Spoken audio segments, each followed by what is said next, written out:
This meeting of the Waco ISD Board of Trustees is hereby called to order. A quorum is present. I think we're all going to be present. I don't think anyone's going to be appearing by video conference tonight. Although the meeting is available as a video and audio conference in accordance with the governor's suspension of certain open meeting requirements to mitigate the spread of COVID-19. In accordance with those suspended rules, we certify that, 1, members of the public may attend in person or watch it live on WISD TV, Channel 17 on Grande and Spectrum, and online at wacoisd.org/live. Members of the public attending in person may sign up to offer public comments on an agenda item. Members of the public who are not attending in person were instructed to submit their comments in writing to Joshua Wucher via email by 10 p.m. last night. Members of the board who are not physically in the boardroom, I think everyone's going to be present tonight, so no need for that, and all items to be discussed or voted upon have been posted in accordance with state law. And if you have any questions, please contact the Office of the Attorney General by calling 888-672-6787 or by emailing toma@ohg.texas.gov. At this time, the board will go into closed session pursuant to the Texas Open Meetings Act, Texas Government Code Chapter 551 regarding real property, 551.072, and personnel, 551.074. We will reconvene in open session probably between 6:45 and 7, where we will continue with the agenda as posted. Okay.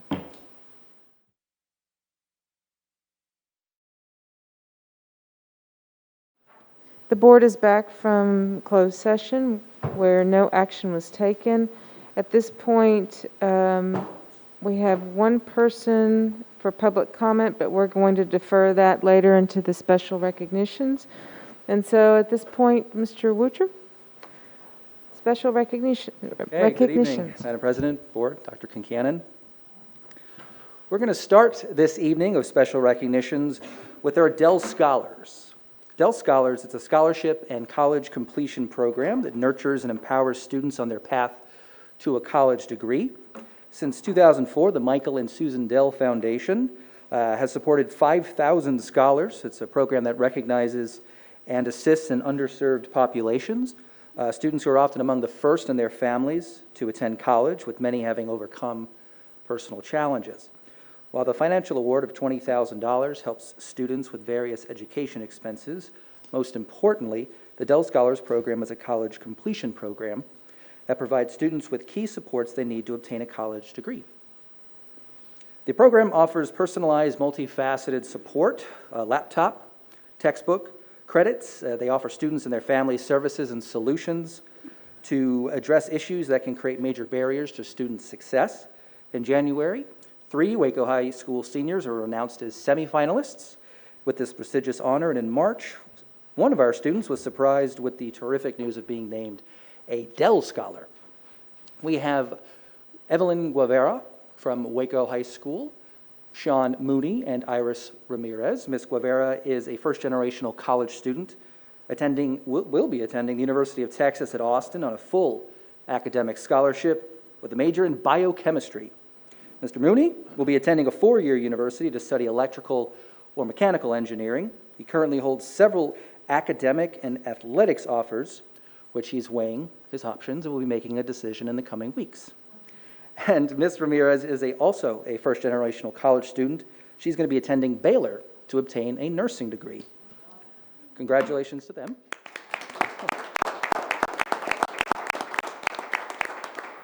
And here is our Dell Scholar for Waco High School, Caitlin Eusebio Garcia, also a first-generation college student attending the University of Texas at Austin next fall, where she will be studying neuroscience. A big congrats to her as well as her fellow students for this prestigious honor, as well as our University High School semi and finalists from Dell Scholars who we recognized last month.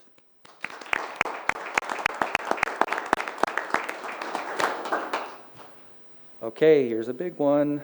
The UIL One Act Play Contest. It's a competition where similarly sized Texas schools present an 18 to 40-minute play.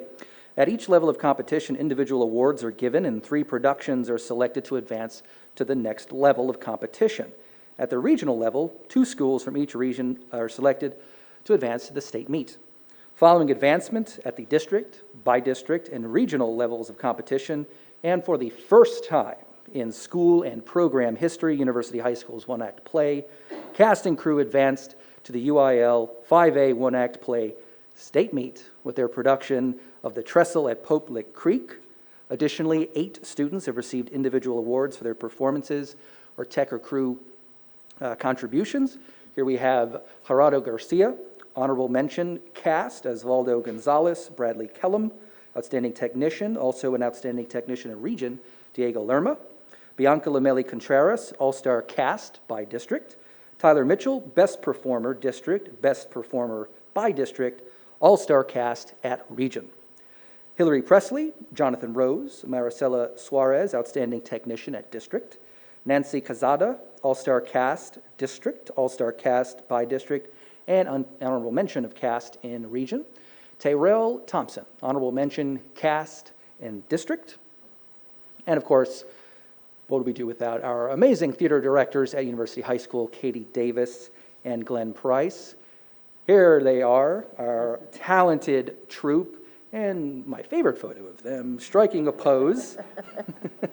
The UIL 5A One Act Play State Meet will be held next weekend, April 30th to May 1st in Round Rock, and I know Dr. Concannon and many of the folks in this room will be attending, and we're extremely excited for them and wish them the best of luck. And they will be holding a public showing next week as well, prior to state. That's on Tuesday evening at University High School at 7:00 p.m. And if you would like tickets to go see the One Act Play, I'd be happy to make sure you get those. We were, Dr. Concannon and Ms. Houston and I were lucky enough to see their performance at Region. And if you haven't seen it, I encourage you to take the time on Tuesday to go see it.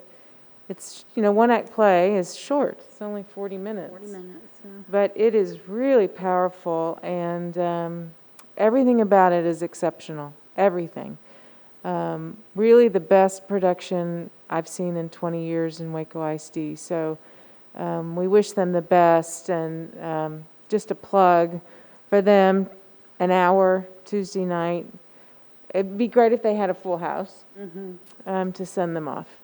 What's great about the state meet is it is in what they call the big house. So it will be as many people as they can fit, of course socially distanced, but it'll be a wonderful stage for them to be able to showcase their terrific performance and tech as well.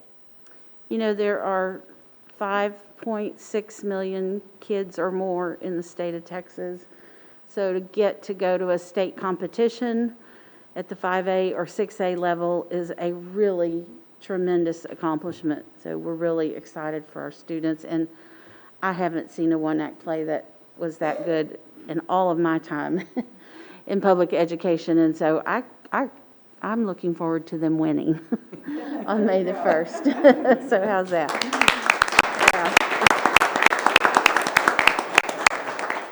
And a little tidbit, the last time Waco ISD One Act Play went to state was last century, in the 80s.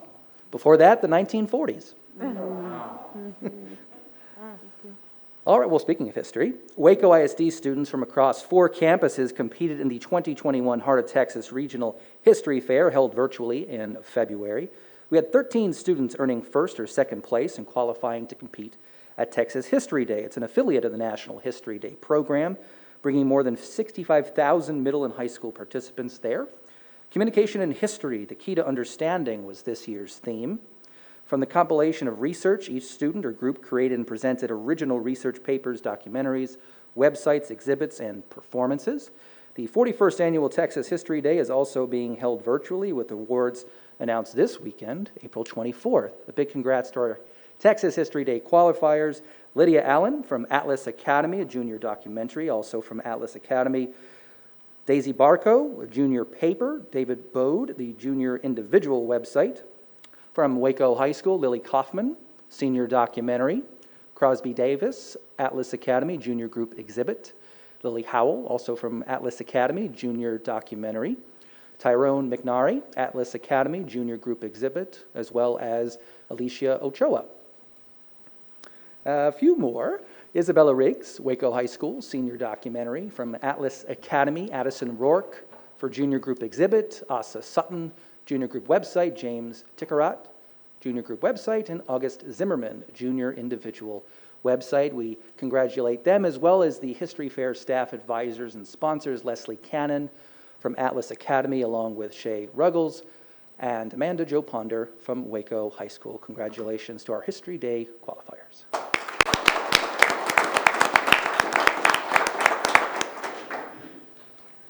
The Texas A&M University Engineering Department hosts the Texas State Science and Engineering Fair, giving students in grades 6 through 12 the opportunity to showcase their research projects in the fields of science, technology, engineering, and mathematics.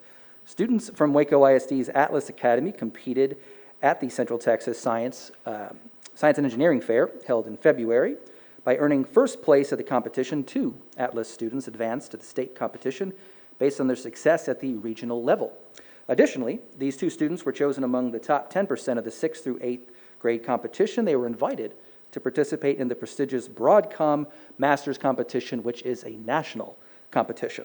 The Texas Science and Engineering Fair was held their virtual assessments of qualifying projects last month, with blue ribbon judging announced on April 10th. From the Texas Science Engineering Fair finalists and Broadcom Masters nominees from Atlas Academy, congratulations to Rajarian Galbert, Translational Medical Science, and Gabriela Guerra Sanchez, Behavioral and Social Sciences. And we also thank our Atlas Academy Research and Many Courses teacher, Leslie Cannon. Congratulations to them.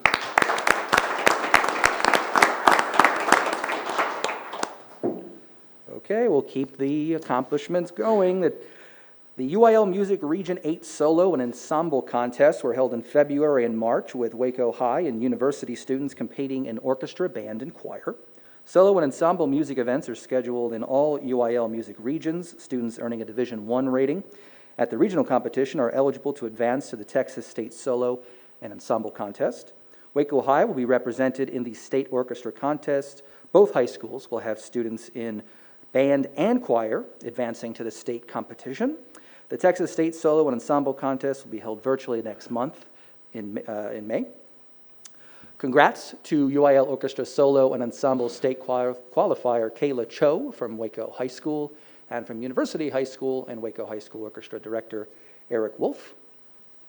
From University High School, our solo choir and ensemble qualifiers, Constance Slack, Daineta Hernandez. From Waco High, Faith Allen, Andrew Eggers, Angela Gonzalez, and Catherine Shackelford. Our Waco High School, or our high school rather, choir directors, Clinton Baranow, University High, along with Lucy Murphy, Brentley Bartlett, and Andrew McNair from Waco High School. Also, UIL Band Solo and Ensemble State qualifiers from University High School, the Mariachi Troyanos, Nubia Arias Alvarado, Azriel Stupinan, Agustin Jaimes, Annette Jaimes Avellaneda, Sierra Martinez Crawford, Elsa Romero, Alejandra Vasquez Alguin, Joni Vivanca Rodriguez, and Sierra Walker. Our UIL Band Solo and Ensemble State qualifiers from UHS continued. Javier Alvarado, no, that's not what Javier Alvarado, Emmanuel Algoguin, Jacob Dunn, Archie Hatton V, Sierra Martinez Crawford, Alejandro Vasquez Olguin, Augustin Jaimes, Carlos Cruz, and Juan Gonzalez. And Waco High School's Band, Solo, and Ensemble State qualifiers, Dario Contreras, Shakira Cooper, Cole Ellison, Alessandro Greer, Zario Greer, Ivan Lorenzo, Jonathan Portillo, Will Prather, Isabella Riggs, Brandon Vega, Christopher Yant. Whew. Our high school band directors, Archie Hatton IV, Justin Lindsay, Michelle Nelson, Tyler Sage, Scott Stuhler, and Ross Weckesser. We appreciate them, we value them. Congratulations to our orchestra, choir, band, and solo ensemble.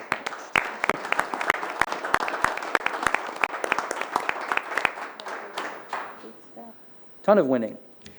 Each year, the Texas Art Education Association hosts the High School Visual Arts Scholastic event to recognize exemplary student achievement in the visual arts by providing art students and programs a standard of excellence.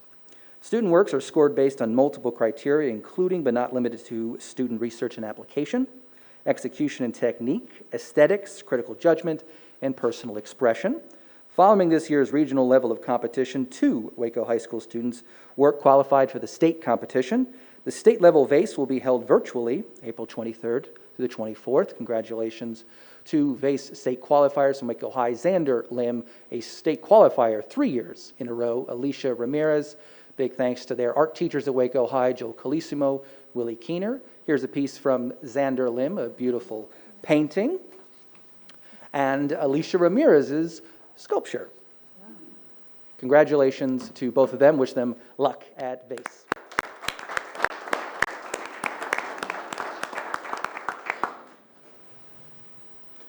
The Waco ISD Human Resources Department launched an Employee of the Month program in the spring of 2020, inviting staff from around the district to nominate professional and paraprofessional support staff for their hard work and dedication.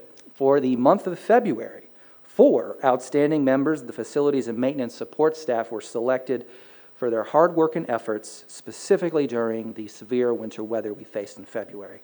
While most of the state was sheltered in their homes, these 4 employees braved the harsh conditions to ensure facilities were functional, safe, and warm for reopening and returning staff and students. Keith Dempsey, preventative maintenance lead with the Facilities and Maintenance Department, has been nicknamed Snowshoes during the winter storm due to his above and beyond efforts, including walking 2.5 miles in the snow and ice to get to offices because of the icy roads. From there, he worked visiting campuses and buildings to check fire alarms. Experiencing issues during the power outages, he worked throughout the night and into the early morning. He continued working tirelessly outside standard work hours and work days to ensure that heating systems would be up and running before staff and students returned. Feliciano Lozano, maintenance foreman for the Facilities and Maintenance Department, worked his way up in the department during his 6 years in the district. He was initially unable to assist with the campus and building inspections due to icy road conditions. But he secured the use of a 4-wheel drive vehicle from a family member so he could step in to help. When he was told it was not an expectation that he get on the road, Mr. Lozano stated his focus was, quote, serving his community right now, and they need me right now. Mr. Lozano continued to work over the next few days to assess situations, document power failures, and check for major water system leaks. Frank Jimenez has served child nutrition services since joining Waco ISD in 2017. During February's winter weather, while dealing with no power or water at his own home, Mr. Jimenez stepped up, offered to assist in the review of water, power, refrigeration, and food integrity checks at campuses. He was instrumental over the past year in keeping the vehicles going for curbside meals for students, running the food trucks, and offering to serve, support, and help out any time and any way he could. When COVID-19 illnesses affected coworkers, Mr. Jimenez filled roles and completed necessary duties to ensure the operations of the CNS warehouse continued. He is known for his friendly, customer-driven, help-all personality. And Ronnie McDuff, HVAC lead, instrumental in shutting off water supplies to locations with major water system issues and leaks, as well as addressing reports of power failures. He assisted with site visits to address HVAC systems that were an alarm. Although the severe cold was a risk and challenge to him and others, he continued his work to address critical issues with systems, sometimes systems that were new to him. Cold, wet, and tired, Mr. McDuff gave his all. We congratulate and really value and appreciate these 4 employees.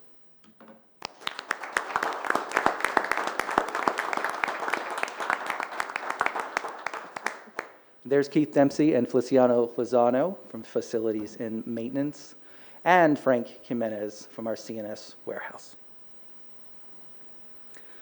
Okay, Waco ISD's theme for the 2020-21 school year is Empower All, Value All. It's a theme that reflects the district's mission to provide an educational foundation that empowers and values all. We recognize that when individuals feel empowered and valued, that their ability to overcome challenges, grow, and succeed is strengthened. The district also recognizes that no individual or organization can thrive and accomplish these goals or missions alone. We're blessed to have scores of community partners who are deeply invested in the district's students, staff, and their success. Each month, we recognize a community partner making a difference with the Waco ISD Award for Outstanding Community Partners, and in April, that is McLennan County. McLennan County has partnered with and supported Waco ISD in many ways over the years. Beginning in 2017, the county worked closely with the City of Waco and the district to develop and approve an interlocal agreement for the venue project involving Waco High, Paul Tyson Stadium, Extraco Event Center, the Lake Air Little League Fields, and the City of Waco Cobb's Recycling Center. During the severe winter weather in February, county staff maintained open lines of communication and support to assist district staff with facilities and maintenance decisions regarding the ability and timeline to reopen our campuses. Last month, area school districts, McLennan County, the City of Waco, McLennan County Public Health District, and Ascension Providence worked collaboratively to provide 1,500 COVID-19 vaccinations to area school employees. Additionally, the district contracts and works closely with the McLennan County Elections Office to hold joint elections, including our upcoming school board election on May 1st, allowing for a more convenient voting experience for voters within Waco ISD. County Judge Scott Felton and County Administrator Dustin Chapman were accepting the award virtually. There's County Judge Scott Felton. We appreciate his work, as well as the McLennan County, our community partner for the month of April. So Josh, real quick, you have mentioned, it seems, talking about the events of February and the effect it had on our families, on our students, our employees, our facilities, but just want to highlight the collaboration and partnership that the district has with the county and, like you said, the city, and with Ascension Providence. I know that, and you mentioned our employees who didn't have power themselves, who were doing what they needed to do to make sure our facilities we could reopen for students. None of us really knew at the time how long it would be all week, but we were in constant communication with the city through that. We were in constant communication with the county.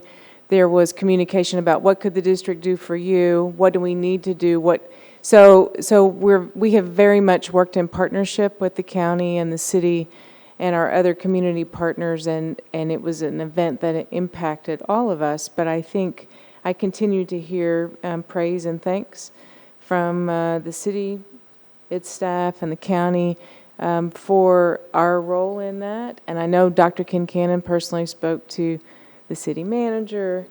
I know the chief was out. We're to the extent our folks could be mobilized and move around, they were doing their part, and I'm just really proud of the role that we played. And it was an event that didn't go. There are very few people that were not impacted by the events of that week, but I'm proud of the way the district responded. So thank you for highlighting those folks in facilities and maintenance, and then our partner in the county. It's our pleasure, and I know it's cliche to say, but it certainly was a community effort. Congratulations again to this month's honorees. And now, on to what we can only describe as a bittersweet evening tonight. After more than a decade representing District 1, Trustee Norman Manning is retiring, and this will be his final school board meeting. I'm not retired. Okay. Not going away. Trustee Manning, you've been a strong advocate for our district for over a decade. We know you value all of our students and staff, and in particular, a trio of campuses hold an extra special place in your heart.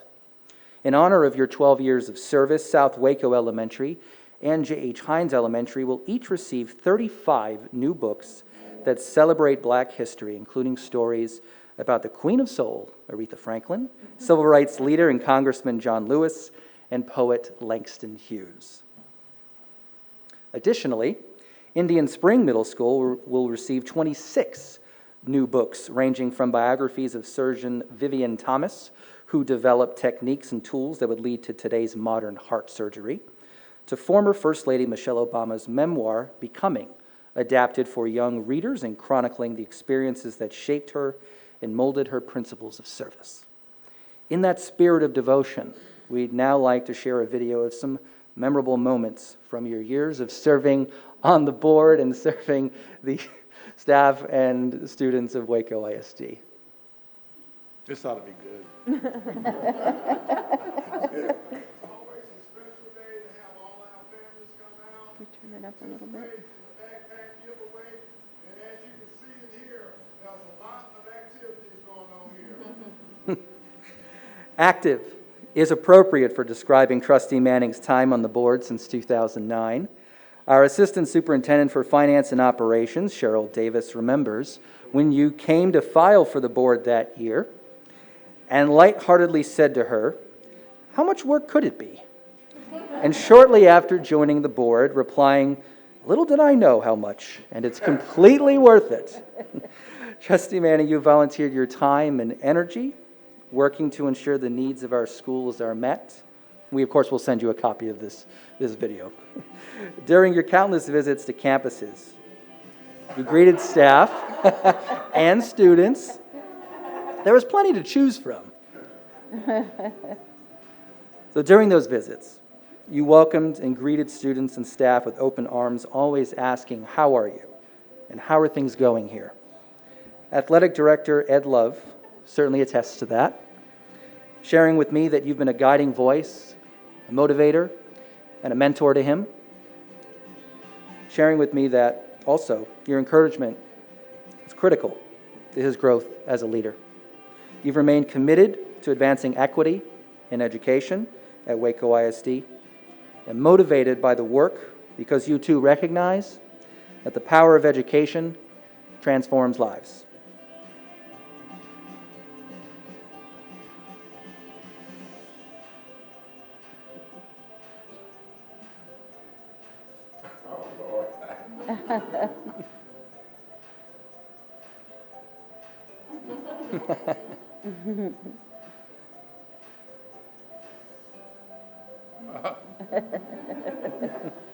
Yeah, that's you, Alan. Thank you for your service to our district, Trustee Manning.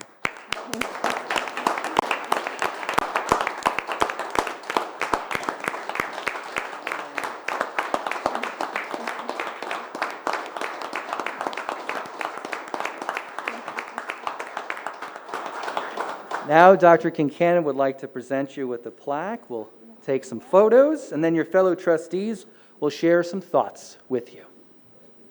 And we also have special guests tonight and public comment. You know, Ms. Weaver, if I had public comments like this every night, how wonderful that would be. So please, if you want to come to the podium. Ms. Weaver wrote on her form, Mr. Manning, farewell. So that is why we pushed her back. Thank you for being patient with us. I know you came right at 7 and we've had you sit, but I wanted you to be a part of the celebration. Okay, with his permission, I will drop. Yes, sir. Yes. First, I would like to say it is an honor, a privilege, and a pleasure to be before you all tonight to help you celebrate Mr. Manning's, what do you call it? Stepping down or stepping out? What is it? He didn't like her. I'm thankful to be a part of that. Different direction. Going in a different direction. Okay. I have a couple of letters here that I would like to share. It's from a family who was impacted by Mr. Manning's role as a school board trustee. It says, "Dear board member Norman Manning, we are rejoicing with you as you close one chapter and start another. Your 12 years of service as a WISD school board member has been one led with constant thought of children and the staff that serve them. Your desire to see every student succeed and your willingness to go against the grain is not hard for him to go against the grain, y'all know that, right? To go against the grain and making those hard decisions does not go unnoticed. Our journey as parents of children in the WISD school district has not always been easy. However, every step of the way, you were there. Mr. Manning, you went out of your way to support our family and make sure our children were well cared for and educated. As parents, we recall how it all started and know that God brought you into our lives just as our first child was born.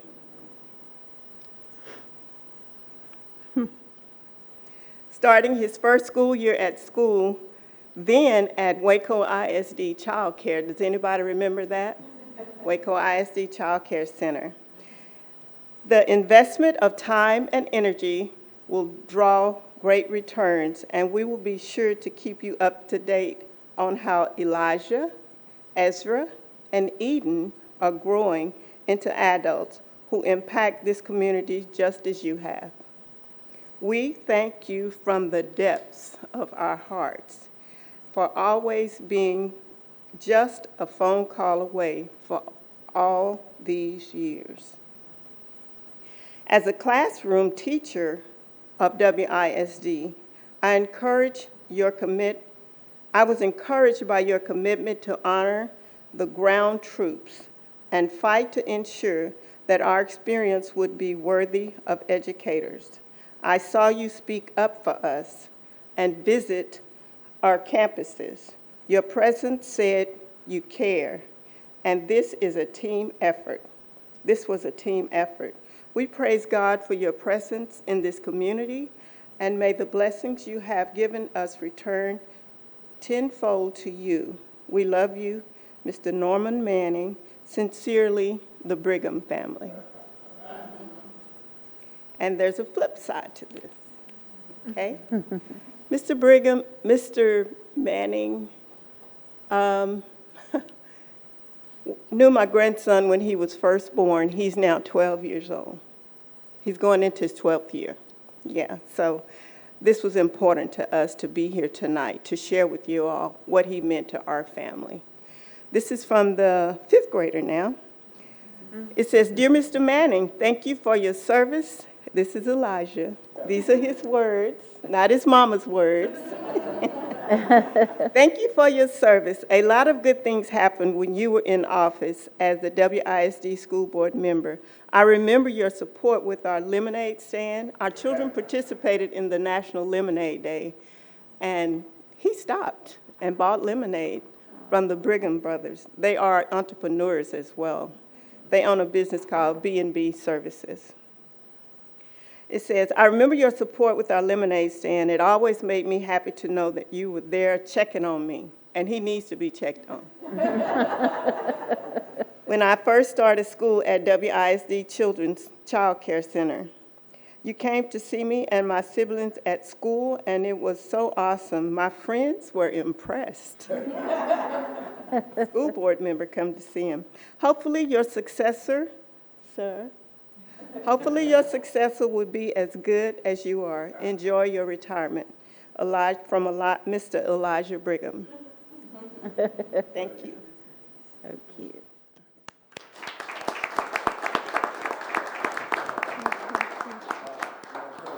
Yes, sir. May I have a moment to say something? Well, not yet. No. No, you may not. Mr. Mean. Who would like to go first? I'll start over there with you, Ms. Cordwig. Mr. Manning, I feel a little tender, so Excuse me, I got a text message from some people watching this and say y'all need to speak up.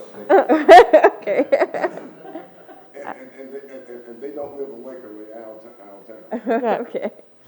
I am so thankful for you. I think when I was 15 years ago, well, it wouldn't have been 15 years ago, 12 years ago, when you first got on the board, the talk of the teachers in the teachers' lounge was, okay, Norman Manning, he knows what he's talking about. Like, he's got our back. He's reasonable. He's got a good perspective. He doesn't have these kind of lofty ideas, but is grounded, and so that was kind of the talk of the town when I was a teacher, was Norman Manning. He's a good school board trustee. And, 6 years on the board, 6 fairly long years on the board. And I feel like we have, as a board, gone through some turbulent waters.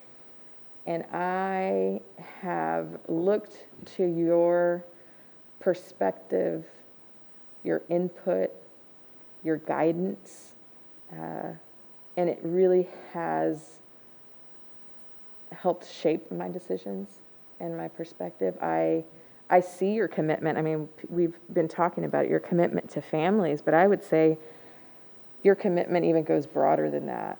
It goes to your church family. It goes to your own family. It goes to the teachers. There is a fierce defender in you, and I have seen it and really respect it. Mr. Manning, I'm going to miss you. I really am going to miss you. And Mr. Davis, I'm glad you're here and you're going to be filling his shoes, but you got some big shoes to fill. He has been a fierce advocate for the community and for our teachers and for our students, and he has been a wonderful friend. And I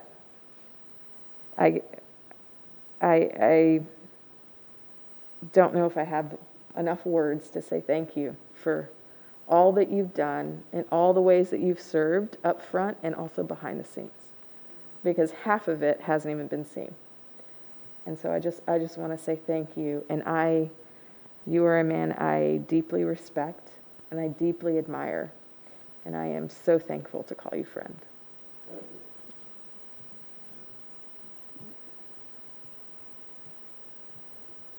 I'll go next. I haven't been on the board as long as Stephanie, but Mr. Manning is an amazing mentor, and just learning from the example that he sets in, in the way he conducts his board business and his zealous advocacy for the community and community members and the students and staff and teachers in our district. It's just been a pleasure to serve with him, and I'm going to miss him tremendously. And I'm sure he's going to come back and visit us. And I look forward to that, because I can say that not having you at board meetings because of COVID was always really just it was a bummer. And it's been so great having you back. And it's sad that we've only had you back for a little while, and now you're going to be departing. So I want to thank you for being such a great example and a great mentor, and just wish you the best in whatever you're planning on doing next.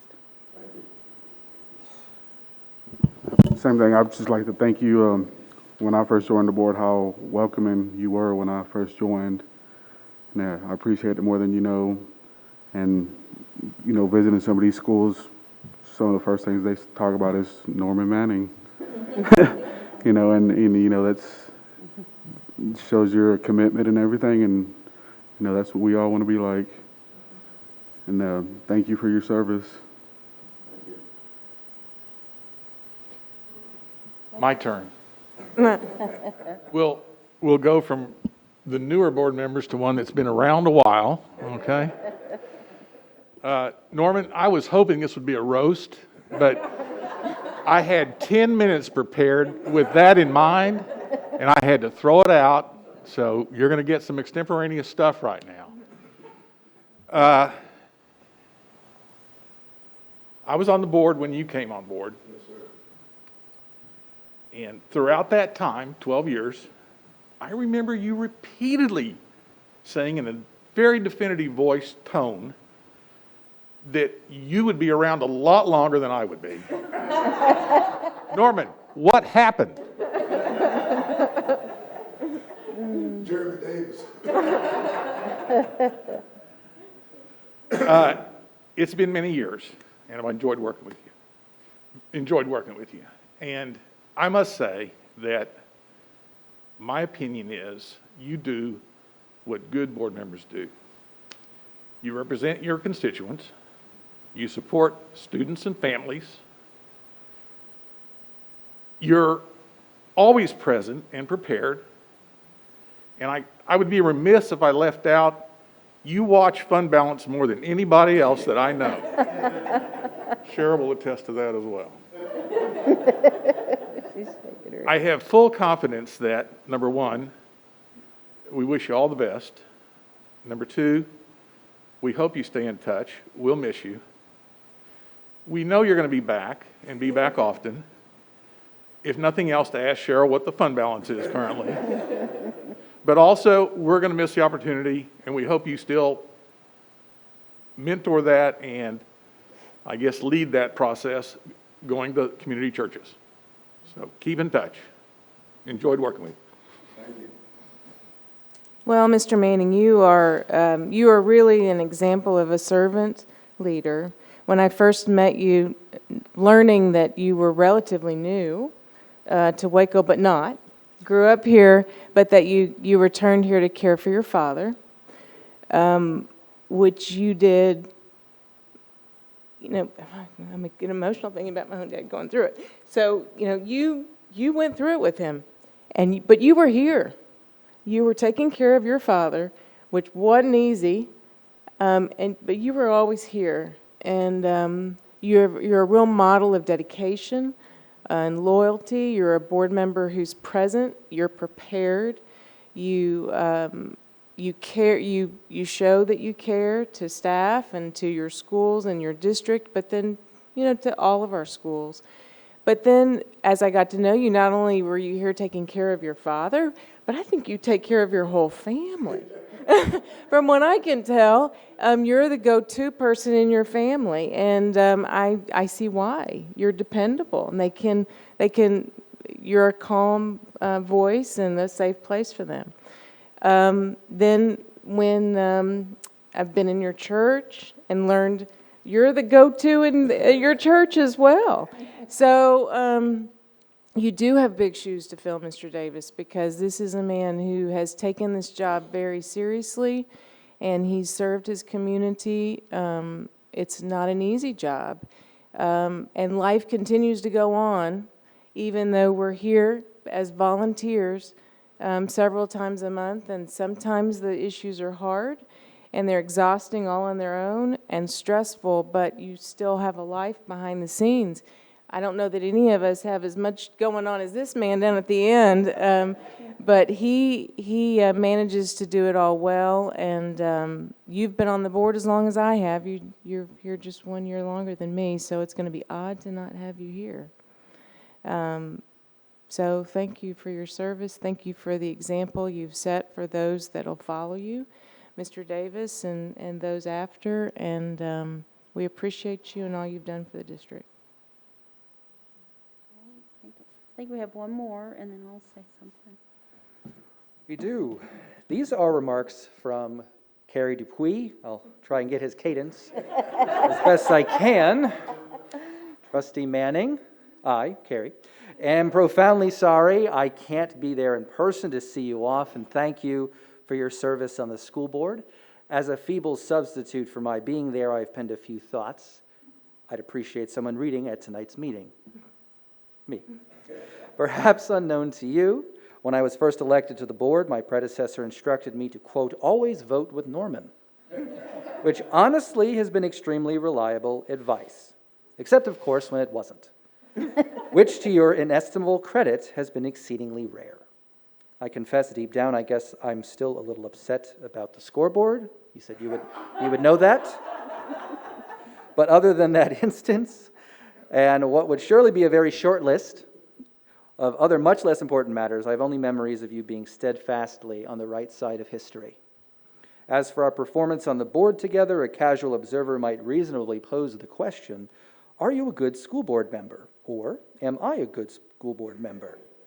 I confess I'm really not absolutely sure of the answer to either, but what I am confident the record shows is that you and I are head and shoulders above these other 5 characters.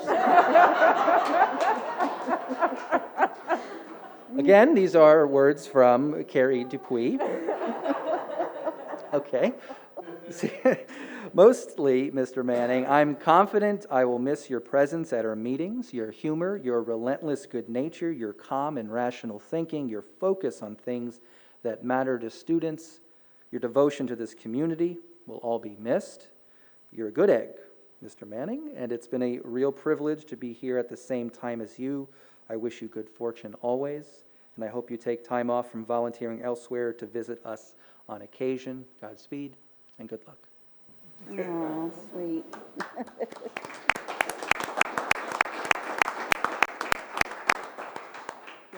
I've known you for the least amount of time, but I just want to say thank you for your service. Serving on a school board, which I haven't done, I know is sometimes really hard. You catch a lot of things from the community. You might get 150, 200-page board packet that you have to read, and you're charged with making some really tough decisions. So I respect your service of 12 years. That's really significant. Thank you.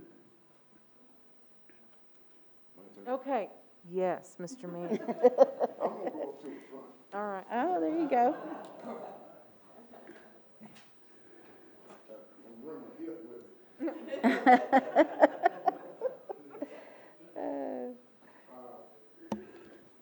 First of all, Child Nutrition Services, thank you. They must think I can cook and barbecue or something, but thank you for the gift and the apron that says the man, the myth, and the legend. I don't know about that, though. 12 long years. It's been a journey, but thanks be to God. Thanks for the bowlers in District 1. Thanks to my church for your support and prayers. Thanks to Lipschitz. I was working with Lipschitz the majority of the time. Recently, Mr. Tommy Salome passed away. But they always gave me, when I needed to take time off to do school board business, they let me have time off. And, of course, I was working full time. Thanks to my family. My family has been supportive of me, as President Tickle said, that I came here to take care of my father in 2007. He passed in 2014. And another thing that she was relating to is that when my father passed away in January, my neighbor across the street passed away in May, and I was helping take care of him. And then my uncle passed away in December, and I was helping taking care of him. So 2014 will be a year I will never forget. I always said that I didn't have any dogs in this fight because all my kids, well, my sons went to school, in Tampa, Florida, and my daughter in Washington, D.C. And I think most of them are listening or tuning into this and everything. But I thank them. They have always supported me, and they was always proud of the fact that I was a school board trustee. And additionally, I am from a family of educators. My nieces, I got nieces up in Dallas who are teachers. My oldest son was a teacher and a football coach. My daughter in D.C. is a teacher. A lot of people may remember, I have an uncle who was the president of Paul Quinn College here in Waco, and then my aunt taught at Dean Howard. So I come from a family of educators, and ironically, some of you know that I went back to work last week, and I'm working for the American Truck Driving School. I'm a part-time instructor for them, so I said, well, okay, that's okay too. But my mother was the PTA president of A.J. Moore High School. And I think I'm the only person that graduated from A.J. Moore High School in May of 1968. And September 68, I was a member of the PTA on a committee working with the PTA. I didn't have no choice, to be honest about that, so. So I thank my mother and a gentleman by the name of Robert Bond, who was my Boy Scout leader, and some of you know I am an Eagle Scout. And like I say, a lot of people remember my mother. And someone told me after I got on the board, they said, you know, if your mother had the opportunity back in '68 to run for the school board, she would have done it. So it's just kind of a family history that we're going through. I have been the boss of 4 superintendents. As you know, only one person works for us, and that's the superintendent. And like I said, we have had ups and downs and differences and everything, but you know, the school board is a team of 8, and we have to work together. We may have our differences, but in the end, I tell some people, you need to see some of these closed-door sessions we have. Now, when we come out, we together. In the closed-door section, we may not be together and everything like that, but the bottom line is we still are a team of 8, and we have to work together, and we try to do that. And lastly, there's too many people. Cheryl Davis is one. Cheryl, thank you. That's all I can say. Coach Love, thank you. Chief Williams, everybody in this room, Mr. Carrera, thank you for your support, for your mentoring and everything like that. And all the principals, the teachers, the support staff, paraprofessionals and all them, the janitors. I go visit schools because one of the things why I go visit schools is that, like I told somebody, that's where all the action is. The action isn't downtown in the administration building. The rubber hit the road on the school campuses, and that's why I would like to go and visit and see what's going on.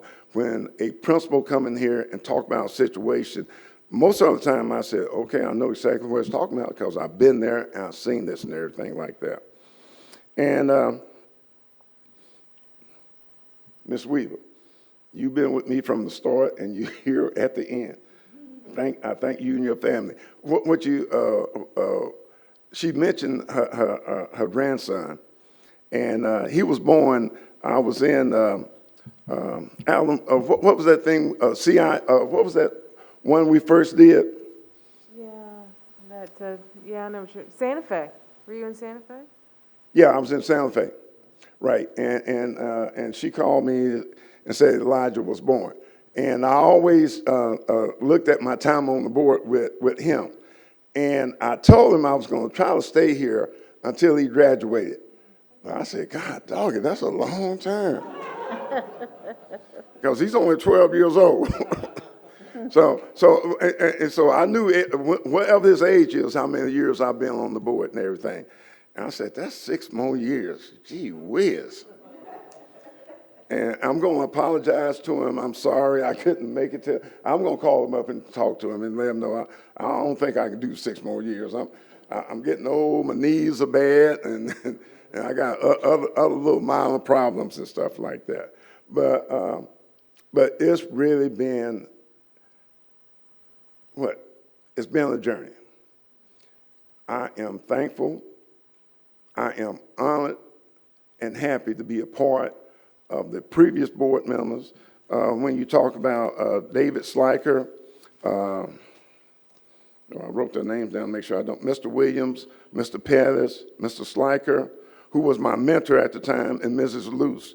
They were all on the board when I got here. They were all good people. They helped me and everything like that. And one thing I'm going to throw out there, I suggest board members should be paid for what we do because, God dog it, as you know, this job is not easy, and the amount of time that we spend with the board and with each other and stuff like that, we should get some pay for this, you know, at least for the cleaning bill to keep your clothes clean and everything. They say old soldiers fade away, but this old soldier and school board trustee will not fade away. I will still be a community activist, but for all of you up there and Mr. Dupree, it's been an honor and privileged to work with you. I respect each and every one of you. Thank you for your support, and you have supported me and everything like that. And I just thank God that I have had the opportunity to be here and share this with everybody. So thank you very much.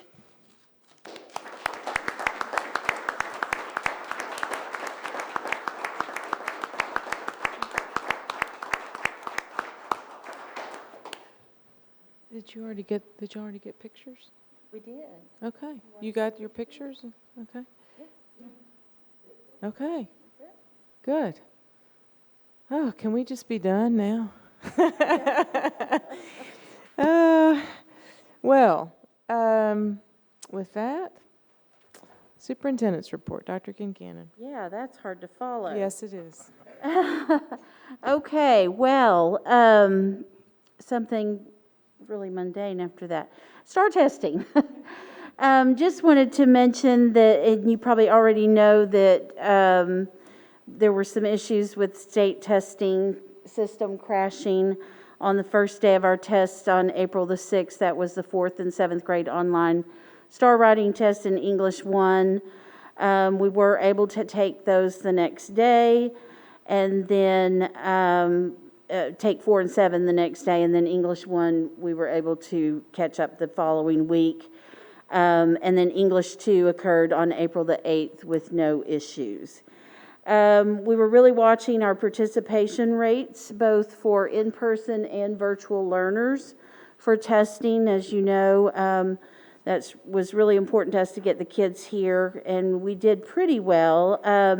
We had a 99% participation rate for in-person learners for 4th grade writing, 70% for virtual learners at the 4th grade level. Students had to come to our school buildings to take the test per the state guidance. For 7th grade writing, we had 95% in person, 73% of our virtual students showed up. For the English 1 EOC, 81% of our in-person learners showed up and 67% of our virtual learners. For English 2, it was 78% for in-person learners and 73% for remote learners, so not as good at the high school level. The next round of testing is May 4th through the 7th for Algebra 1 biology and U.S. history, end of course exams with opportunities to make up through June, early June. And then the following week, we'll have testing for grades 3 through 8 math and reading, 5th and 8th grade science, and our 8th grade social studies. And kind of like everything else we've done this year, testing was a challenge as we had to make changes to our routines for COVID-19. And so I just want to thank our staff for their hard work to pull off something different with testing this year, and they did a fine job. We just need our kids to show up for those next rounds. We do have several weeks of school left, so we're not as close to graduation as we might typically be this time of the year, but I did want to mention our senior celebrations that are coming up. Waco High School has prom on May the 15th and University High School on May the 22nd. We're still finalizing some logistics for those events, but both of those events are planned for outdoors due to COVID. We are grouping students in pods and just to try to limit the potential number of close contacts required to quarantine in the event that we do have a positive case, so we can trace those back. And our health services department is offering testing for students leading up to those events. Graduation is set for Waco High School for Friday, June the 11th, and University High School for Saturday, June the 12th. Those are going to be evening events. We really liked having the graduation events at the stadium. Last year we heard a lot of positive comments, but we're moving them to the evening this year. So 7 o'clock p.m., Friday and Saturday night, June 11th and 12th. And then finally, I would like to introduce our new Executive Director of Secondary Curriculum and Instruction. So I'll have David Hamilton come up, and I'll say a little bit about David, and then if he wants to say anything, we'll allow him to do so. David comes to us with 16 years of experience in public education. From 2005 to 2011, he was a classroom teacher, an instructional specialist, an assistant principal, and associate principal, all at Waco High School. Impressive. He then went on to become an assistant principal at Haltom High School, followed by principal stints at Emmett J. Conrad High School in Dallas, ISD and Haltom High School, and most recently he has served as instructional leadership and school improvement liaison at Region 12 Educational Service Center since 2019. He received a bachelor's degree in social science from Eastern Michigan University, and I meant to look up where Eastern Michigan is located exactly, in Michigan, and a master's in educational administration from Tarleton State University. Welcome, David Hamilton, to Waco ISD. Thank you very much. It's Ypsilanti, Michigan, and if you can spell it, Can't spell it. you get extra points. There you go. Board President, Board, and Dr. Concannon, thank you so much for the opportunity to come back and serve the students and staff of Waco ISD. I greatly appreciate the opportunity and look forward to the challenge ahead. Mr. Manning, I remember when you came in, and I just remember how enthusiastic you were about helping the students and staff of the district, and so it's kind of ironic that I'm here for your last one, so I appreciate your service as well. I'm not going to belabor your time, so thank you so much for your trust, and I look forward to the work of Waco ISD. Great, thank you. Thank you, welcome.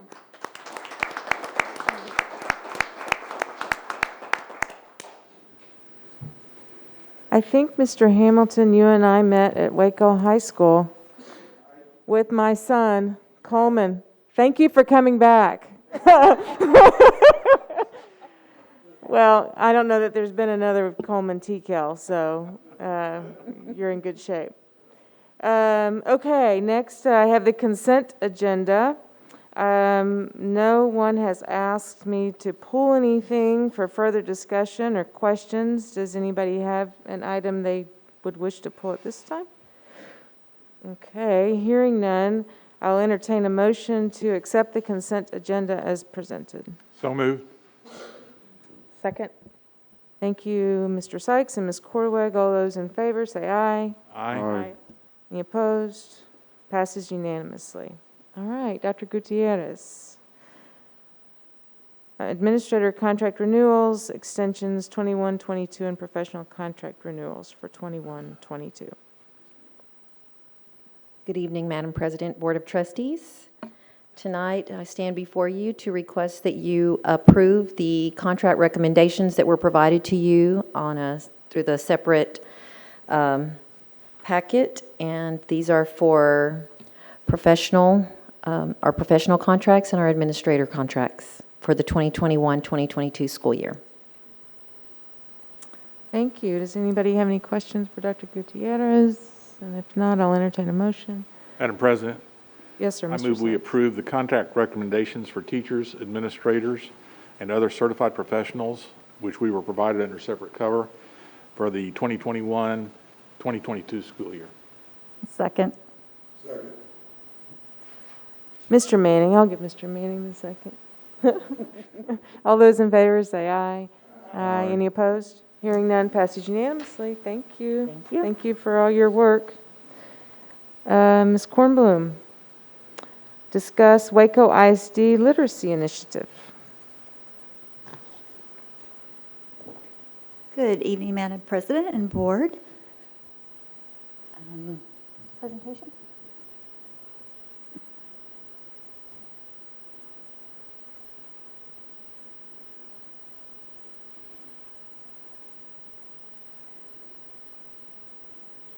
That's some small type. That would not be mine. I could not read it.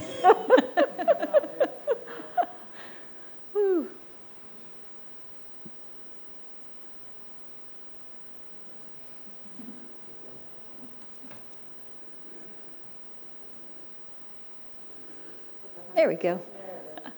Yay. All right. So I am going to give a review about the year 2 of our 3-year literacy plan. So we discussed this last year, and so I was provide an update and tell you kind of what's next with this.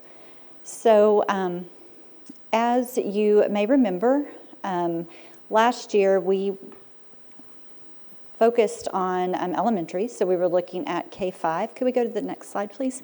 We were focused on kindergarten through 5th grade, and so we really began working with the Warren Instructional Network, working on building the literacy classroom, expectations, all of those things. Our reading teachers went to the Reading Academy.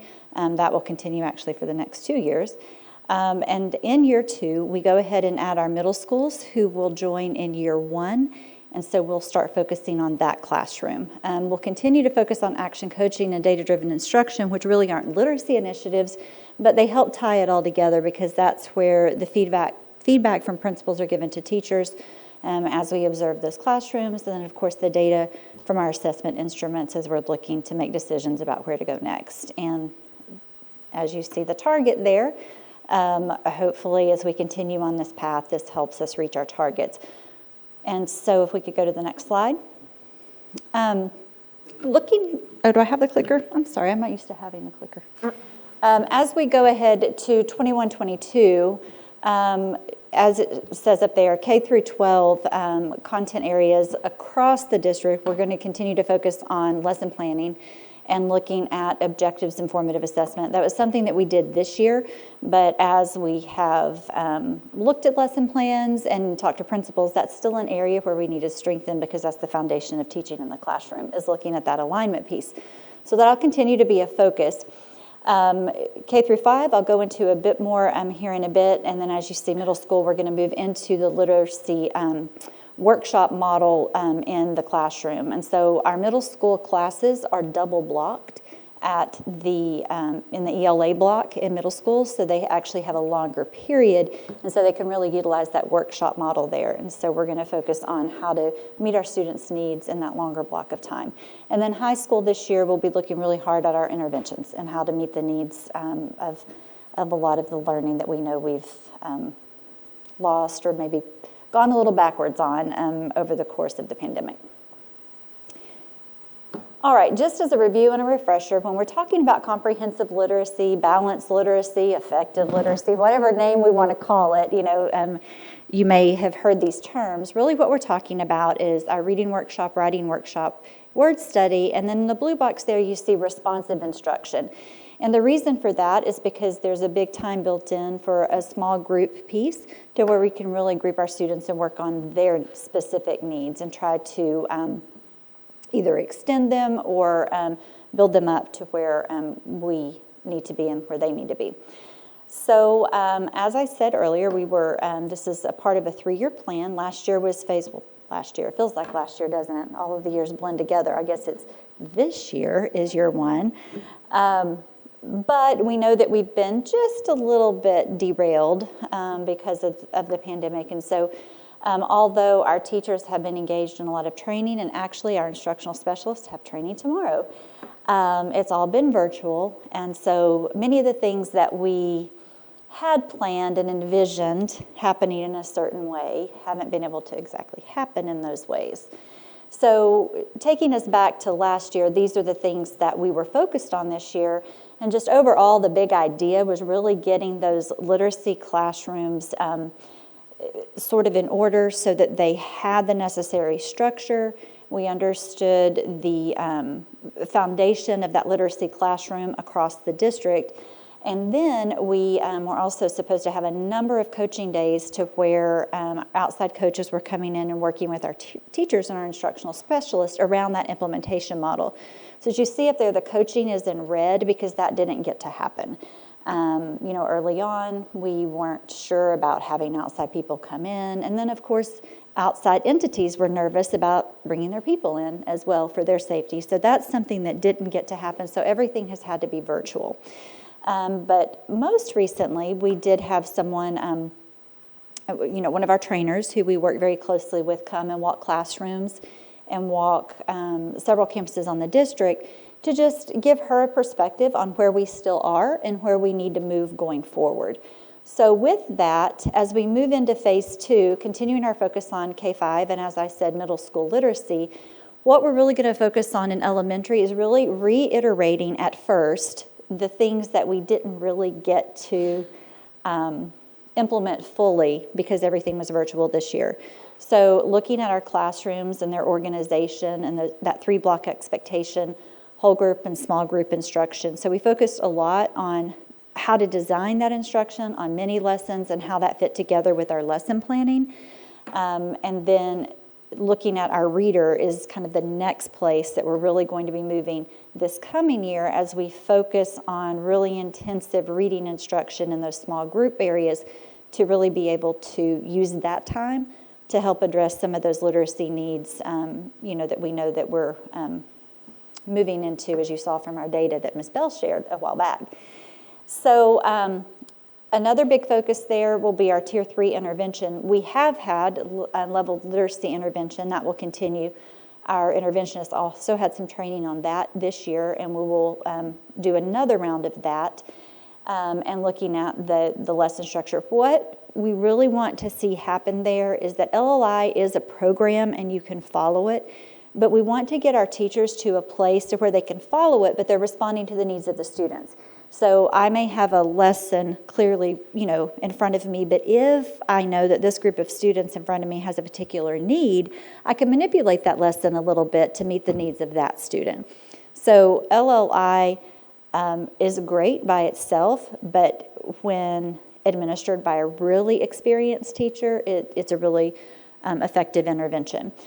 One of the resources you'll see down there that we're going to use for that is a book called When Readers Struggle that really just talks about the reading process.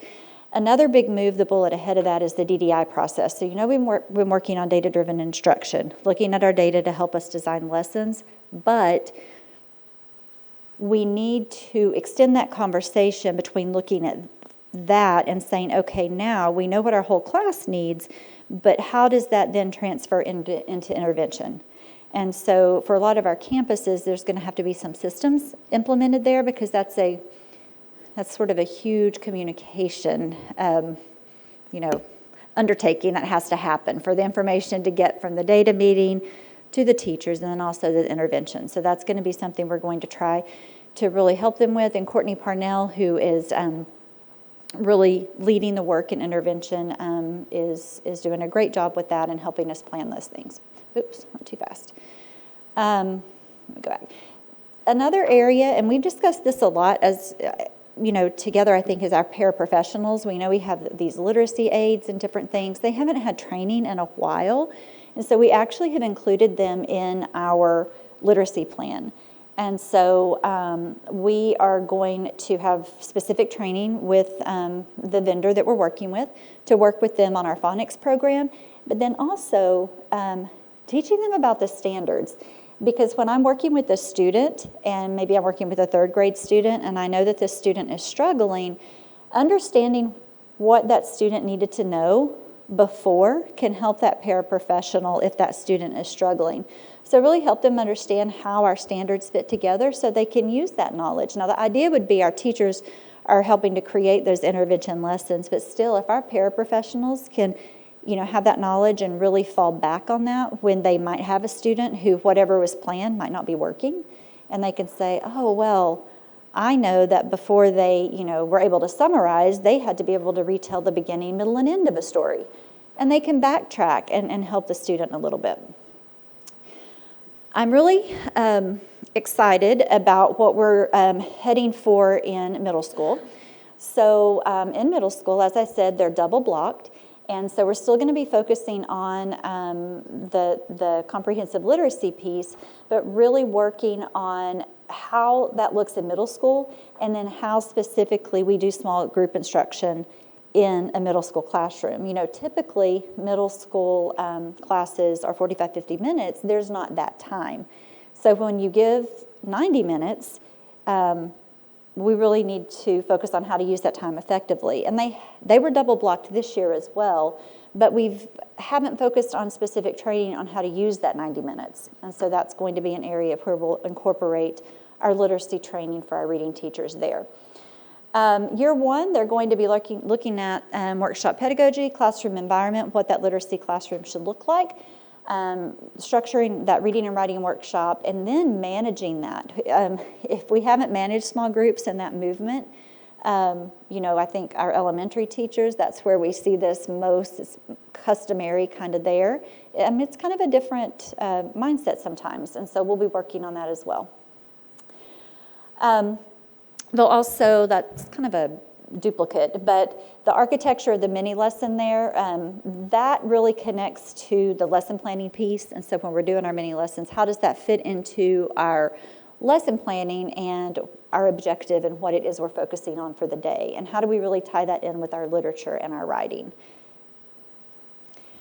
Okay, so really looking at our system as a whole, K-8, this is something that we aspired to do this year, but we did not get it off the ground at the end of the year last year because of COVID, and then certainly not into this year. But we want to work with our elementary principals at each campus and our middle school principals to set up model classrooms at each grade level.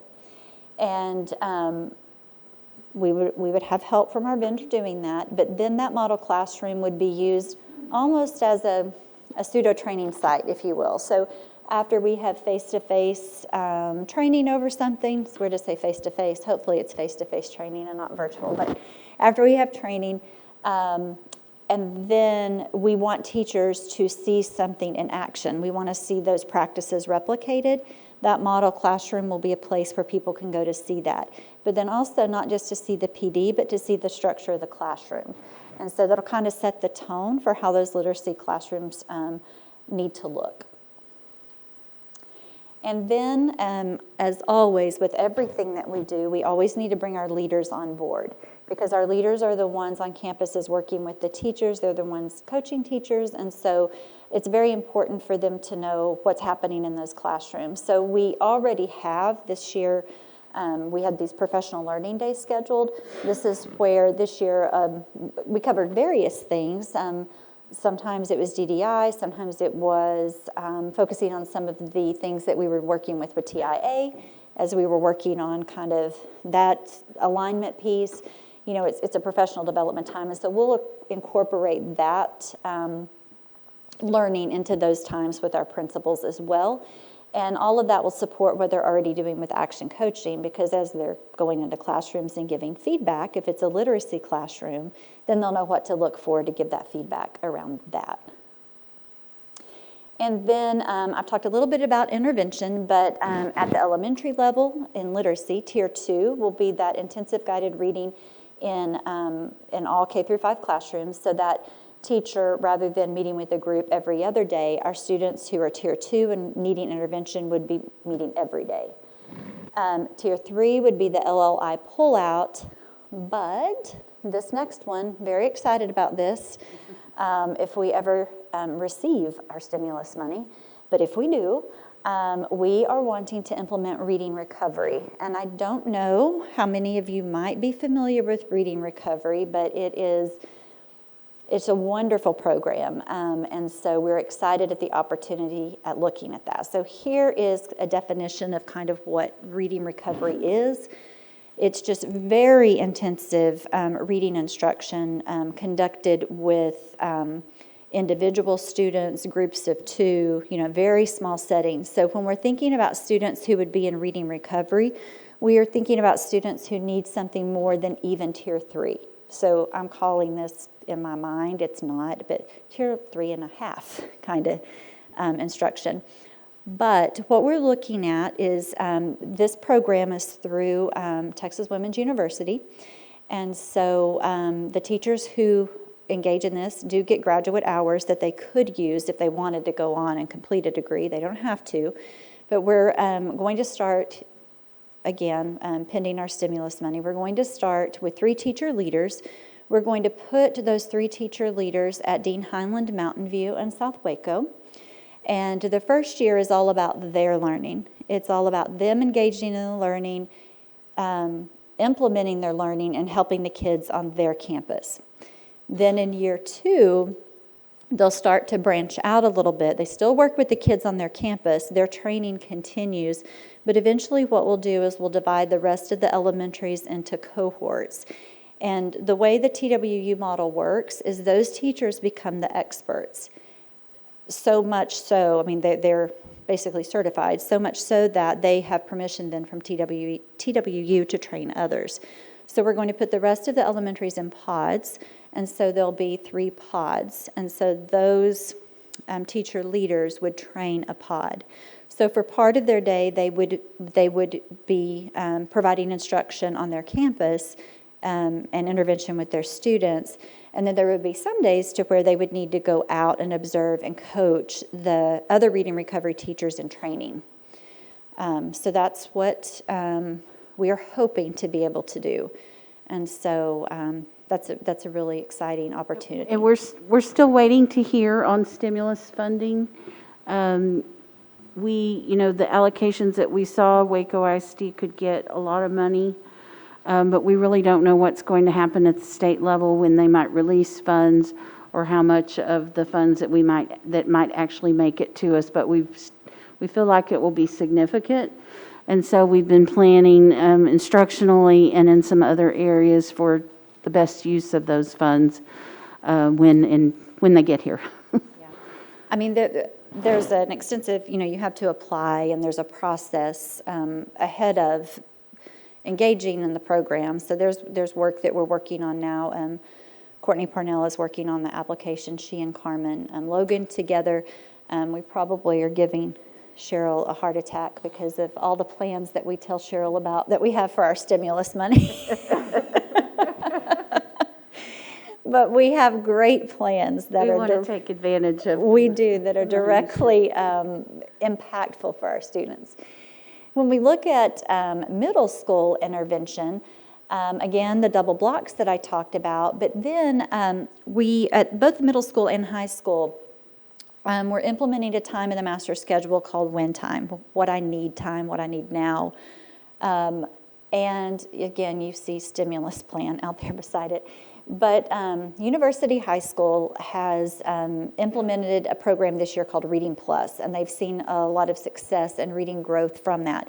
Yesterday, I had the opportunity to attend, several of us did, but attend a little webinar Zoom, but it was with our people. And so Reading Plus got with University High School and Dr. Brabham, and then some of the students who are involved in that. And so we had a student who is an English learner. We had just a student who's kind of struggling with reading, and they actually spoke to those of us listening about what they liked about Reading Plus, but how it had helped them. And I thought that was just powerful to hear from a student's perspective, what they thought. And so our teachers have had a chance to look at it at university, and they also shared their testimony about it. And so principals of the middle school and high school campuses have seen the demos. That was, I think, our second sort of live demo and then discussion we've had about it with the company. And so we're looking at probably using that at the middle school and high school level during When Time. But then also it can be used in the classrooms as well. Another intervention that would be used for Tier 3 is a company called NIHouse. They are, dyslexia intervention in a way. That's where it began, and work with Scottish Rite, but they've evolved over time, so it's not just dyslexia. But in their research, they found what many of us have found, that some kids get to middle school and are still unable to read. And our middle school teachers, because when they go to college, that's not the focus of their training.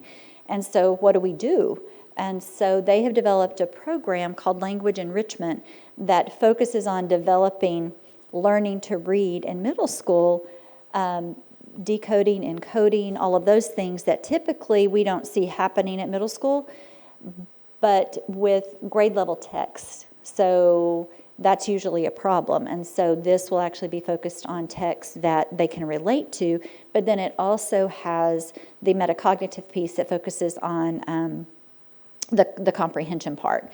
And so we will be running an elective class at both middle school and high school. And so Tier 3 students will have an opportunity to be in that class to get, an extension and to get help in that area. And then during master schedule training yesterday with middle school, which was wonderful because we just, things pop up and discussions happen. And so we were talking about resource, and we were talking about the resource classroom. And after that initial instruction, what could they use? And this is perfect even for there. And so I think we're going to try to get those teachers trained as well. This is, and I say I think because literally this was a, well, could we kind of conversation. Everybody was in the room. And so that was just a kind of a spark that happened yesterday. And the way it looks, this is a 3-year plan. So it begins the first year, teachers attend training. They learn the basics of the foundation. They receive materials. And then that first year, it's mainly based on reading. Phase 2, which is the second year, they bring in grammar and writing. So they tie those skills to writing. And then in phase 3, they have something called the Nyhouse Academy, which is more support with an online piece. And so that happens year 3. So teachers would actually receive training for 3 years. And so these would be specific intervention teachers and quite possibly our resource teachers. And so at the high school, kind of the same in terms of not the Nyhouse, but really looking at the what I need time as with the Reading Plus as the intervention. And then we will be running an elective in reading and math. One of the things that principals have done, they've looked at their title money, and they're using their title money differently to get interventionists, and that's K-12. And so this will enable them to actually run the programs and implement the interventions. And so each high school will have 4 of those. And so that takes us to the end. Phase 3 would be 22-23. Where we will add on to K-5 and 6-8, and then we will start focusing on the high school in a different way come then. And I won't open these, but they're there. If you, the Year 2 Literacy PD, that's our scope and sequence. If you're interested in looking at the specific topics that will happen, that will be focused on this year, and then it's the same, that Nyhouse is the same handout that I just showed on the slide. So any questions? President. Ms. Kornblum, would you elaborate on the selection criteria for the reading recovery at Dean Highland, Mountain View, and South Waco? Why we chose those campuses? So we know that those 3 campuses are 3 of our campuses that are in improvement right now. And so, we have students across the district who need that help, but specifically there, we really need to double down and really work on getting those campuses where they need to be, and that involves, well, that is the student progress. And then really developing across the district, our hope eventually would be that all of our reading teachers have those reading recovery skills. And it's not an intervention, we just understand reading to that depth, but we're going to begin with those 3. I think Texas Women's University really only recommended 1 trainer for the whole district. And if we get our stimulus funds, we want to have 3. and implement the pod system that Ms. Kornblum talked about so we can move a little bit faster. Good. Yeah. I have a question, Madam President. Yes, sir. Will this program also be provided with the other schools' hands and the transformation? Oh, yeah, I mean, as the pods, yes, all of the campuses are included in the pods. Okay, all right. I mean, that would be their choice, as we know, for them to participate, but they are included in the model. Yep. Well, what you saying? They make up their mind if they want to do it? Yes, sir. Madam President. Madam President. Oh, sorry. Oh, sorry. Ms. Kornblum, thank you so much for this. I think reading recovery, I have seen when I first started teaching, we had a reading recovery teacher. And she didn't do the 12 to 20 weeks. She would do almost like a year or whenever the student kind of tested out, but really saw some massive gains for some of our most struggling readers on that one-on-one time. And she would actually push into kind of our kindergarten class and provide those sensory activities in terms of phonics and reading and all of that. So really, I'm really excited to see kind of the rollout of this and what impact it'll have on our campuses, because I have witnessed it firsthand, and I think it's something that was probably needed a long time ago. And so I really appreciate all the work that you've done towards this. I have a couple of questions, just kind of on here. You have the comprehensive literacy framework. So I love reading workshop, writing workshop, responsive instruction. I get that. What is word study? Say it again. What is the word study? Oh, so word study is, so there's some skill to that, and it involves a lot. And so at first it won't be as robust as it will be. Really, to roll out literacy and to get to the level of skill to teach in this way takes a bit of time. But what word study is, when we finally get there, is kids actually, when we focus on learning words, and I know some people think that spelling lists are archaic and they're, it depends on the research and who you listen to. But in this model, it's very meaningful, because kids actually study words that they're ready to study in terms of, so let's say you're working on the OU sound. Well, now I can't even think of an OU word. Scoop. No, that's OO. Help me think of an OU word. So is it Soup. mainly? Soup. Yes. Okay, so you might have soup, but if I'm another student and my spelling is maybe more advanced and I'm ready for multisyllabic words, then my spelling list would move into that area. Kids learn to work together and test one another. They tie their reading and writing together. You have, all kinds of stuff. Poetry comes into that, and studying of words. Current events comes into that, and looking at how writing and language is used. It's huge. No, that's great. It kind of sounds like it's the digraphs and the blends and all of the kind of phonics basics all the way up. And we're teaching phonics now because, it's now a requirement. We have a phonics program. We use the Fountain Citadel phonics program. But this is a little bit, you do that. You still teach that. But it is actually blending language and, really learning how language works in both reading and writing. And then you tie it together. So usually what's happening in word study also supports what's happening in the writer's workshop block and so forth. Cool. Yeah, no, that sounds fantastic. Another question that I had was on DDI. Is there, I know you had said that they get in kind of their data groups. They get in their data groups to kind of discuss the data. This is literally out of thin air, just wondering, but do we have kind of this real-time feedback for teachers that they don't even have to wait to get into data groups maybe like once a week, but they can pull the data literally like daily? Is there something that we have? With assessments, the data is, after an assessment and they scan their results, the data is available to them immediately through Eduphoria. Now, we have teachers across the spectrum, and our instructional specialists a lot of times pull the data to take something off the teacher's plate. But it's not hard to pull the data. It's right there. You can.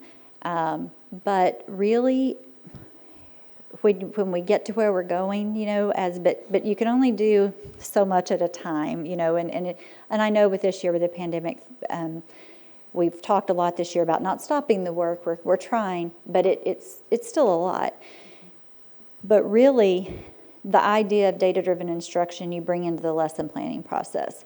So each day when I'm teaching, whatever it is that I'm giving the students to do for that day, that formative assessment task, I'm creating success criteria for that. My success criteria defines what it is that I expect them to learn for the day. So when I come and look at your paper, what do I want to see on there? Or when I look at a discussion, what do I want to hear between you and your partner? And I've defined that as a teacher beforehand. And then really, I should be looking at that daily, weekly, and using that to say, okay, you know, this group of students really mastered this, but I still have these 5 who don't. And so the next day, I'm immediately addressing that need so that we don't get to the end and have a unit assessment and then we correct it after the fact. It's meant to be proactive. And the data meeting at the end after an assessment is definitely a part of it and is definitely still needed, which is where we are now. But really, when we're using it as a planning tool, it should happen week by week. Yeah, I think that was I understand that's kind of where we're going, but I think even as a teacher, that was. And we do have some who Yeah, are doing that. the real-time feedback is what you needed. Like, I needed to know at the end of that lesson who got it, who didn't, who needed the remediation, and who could move forward, you know? And so I think, yeah, that piece I think is integral, and it's the quicker that we can get it in the hands of teachers and the less work they have to do to get it is kind of what we want to do in terms of intervention. So it's just really, yeah, because we don't want to make it cumbersome for them. You know, we want to remove all the barriers in that regard. But I just, yeah, really am thankful for this. I think this is incredible, and I love the planning and the forethought that you've put into this, and I really am a huge fan of reading recovery, and so really want to thank you for this. And I do I kind of interrupted you to say that we do have a lot of teachers who are ready for integrating that into their planning, and they do that on their own. But, you know, we're at varying learning levels, and so requiring that across the board right now with everything that has been going on is not where we are yet. I mean, it takes training, it takes support, and so we have our data meetings, and, you know, that's where we are. But when we have a training, you start seeing people, they'll say, well, why aren't we doing this each week, you know, and different things. And I do want to say, though, about the reading recovery as well. Really, Dr. Kincannon deserves a lot of credit for that because I didn't know I could dream that big. And so, I mean, I can spend money, don't get me wrong, but I didn't know that I could spend that, you know, I mean, it is, a lot of people don't do reading recovery because you focus on a small cohort, but you do because those kids need it so intensely. And really, it's not that the training is so expensive, it's just that ratio. But the training that you get, you're so correct, is invaluable. And so I'm glad that we have a superintendent who allowed us to dream that big. So. Okay, I think Do you want to move into the next item? I'm here again, yes. Good deal. So this is actually the RFP that we put out to bid for the vendor for the literacy initiative. And so we did receive 2 bids. One was from Warren Instructional Network, which is the vendor that we used last year. And then another vendor was a vendor that we've never used, but the bid did not meet the criteria. It was actually about math literacy and only focused on a small composite of teachers. So we weren't there with that vendor. And so we were very happy with the services and the flexibility that Warren provided us this year because of all the changes. And so when we look at the bottom of this memo at the physical implications, you see that the quote on there says $320,000. I will say with that, though, when I put the RFP out, we weren't exactly sure about everything we were going to include. The exact PD plan hadn't been structured, so we put that kind of inclusive of a lot of things, so we would have choices of the professional development we wanted to structure. And so we've already been looking at that, and so what I can say is $320,000 is sort of the Cadillac version, and that's not where we are with our pricing right now. But we would still ask for you to review it and know that we're still working through that. And we also have funding left from this year that will also go toward this that wasn't used because of some of our barriers. So we would ask that the board accept this proposal as presented, and we would like to go with Warren Instructional Network for year 2 of the literacy initiative. Does anybody have any further questions? Okay, I'll entertain a motion. I move that we accept the administration's recommendation as presented. Thank you, Mr. Sykes. Second the motion. Is that Ms. Houston? Y'all's voices are getting, behind the mask, it's not always, I'm not always sure. Okay. Any other discussion? I just want to say thank you. You know, we all know this is a critical need, and it's obvious to me that you understand that, and you have a sense of urgency about it, and you're working to get us what we need to improve. So really I like the appreciate that. description, enthusiastic. I like that. Yeah. Keep it up. All those in favor? Aye. Any opposed? Passes unanimously. Thank you. It's been described as passionate sometimes. But I do want to, I have an amazing team, so. We're gonna get there. We are. Yeah. I know we are. Mr. Kornblum understands literacy. All right, Dr. Kincannon. Okay, our next item is to discuss the long-range facilities planning process. So I'll just start by mentioning that our next meeting is May 3rd. I think that's meeting number 7. We're moving pretty quickly. At that meeting, we're going to continue our conversations about elementary schools. We're also going to hear from our demographer. And then I'd also mention that on May the 6th, we will have our kickoff, that will be an internal committee to design Waco High School. So you all approved the reimbursement resolution at our last meeting, and we are making haste and moving forward. And we'll begin kickoff sessions on May 6th to begin planning for Waco High School, and I'm really excited about that. And then at this time, it's your opportunity just to discuss anything you'd like to about the process and ask any questions or request any information of us that you might need as we continue the master planning process for facilities. No, Madam President. Yes, sir. I just reinforce, I think the process is going well. I think the agenda items are being received well, and we're moving through them well with a good amount of exchange and input from the community. I know there's a whole lot more to do as we move down a few layers and get more in depth, which is the necessary next steps that we're going to have to undertake. But I'm very much pleased with how the community is reacting and how the community is involved, engaged, and I think that's going to continue on with the process as it's been defined. I appreciate it. Thank you. Madam President, and I want to add to that, I just want to express my gratitude for all the community members who have shown up to all these meetings. There have already been 6, there's more to come, we're on our 7th, and we've had a lot of just, great input from people who are making this commitment, showing up to these meetings, sometimes twice a month, to discuss these issues, which are critically important to our schools going forward, and just to making things better with our facilities in the district. Great, thank you. Okay.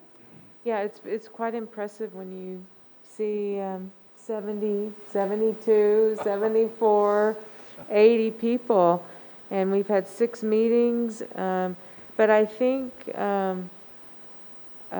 so what's different about this than things we've done in the past is that you get a bunch of enthusiasm at the beginning, and then people don't really feel like they're valued, or no one's listening, or their time isn't respected, and you see this huge drop-off.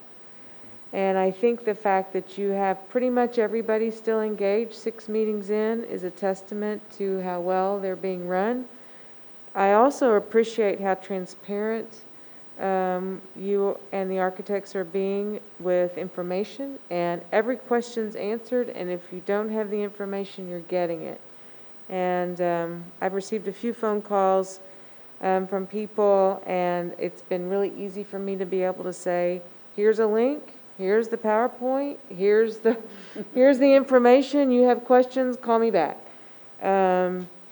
So I just really appreciate that, and I thought last meeting went really well in that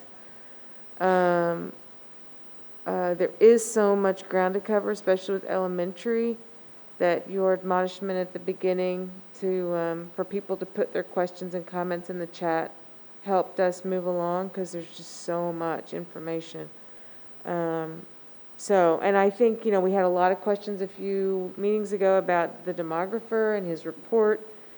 And I'm hoping that, we don't have a shy group. So, I'm confident that everybody will ask their questions of him while we've got him. And I trust that Bob Templeton will be able to give them the information. If he can't, he'll get it to them. That's great. So it's just been a good process. Thanks. Well, Mr. DeBeer's working with him on some follow-up information for our next meeting. We'll have him available to present, and I believe we also have our financial advisor prepared to present in future meetings as well. And we'll also be presenting back to the board as we get our property tax values in and understand more what's happening this year and see what those scenarios are looking like. So I had someone ask me today, actually, when the board would be making some decisions, and I guessed July and August. I don't know what the deadline would be if the board were to choose a November election. I don't know what that first deadline It is in would be. August. There's an August deadline to call the election. It's, I don't know the exact date in August, but it's August. And we'll be moving closer to a plan by June, and our architects will be coming back to the board to share more information, and you all will have some decisions to make. But we'd like to start having a plan kind of coming together by that June timeframe. Good to know. Okay, thank you. Does anybody else have anything else? I always have my back to you. I try to turn to see. I think this has been a monumental task that Dr. Kincannon and the architects have kind of engaged in, and I think it's been thorough. Kind of want to echo what Madam President said in terms of really getting the level of transparency and really valuing every person's voice has been really, I think, important and valuable, and I think it's building trust. And I also want to say, if we're going to have all this by June, that's like, no one's wasting time around here. Everyone is working hard. Yes. Our architects have done a really tremendous job of leading, and we do have, internal meetings with them, between meetings with the public to prepare. So there's a lot of work that really has gone into making this flow as smoothly as I think it has. So, yeah. Okay. All right, an issue near and dear to my heart, prevailing wage rates. Ms. Davis, you're behind that pole over there. So I understand you've updated what we adopted. Has it been, how long? 3 years ago. 3 years ago, oh my gosh, time flies. Yes, because we need to do it every 3 years, so it's 3 years, and so we did it. There is a slide. They're in your packet, and we'll look at the actual wage rates in a minute.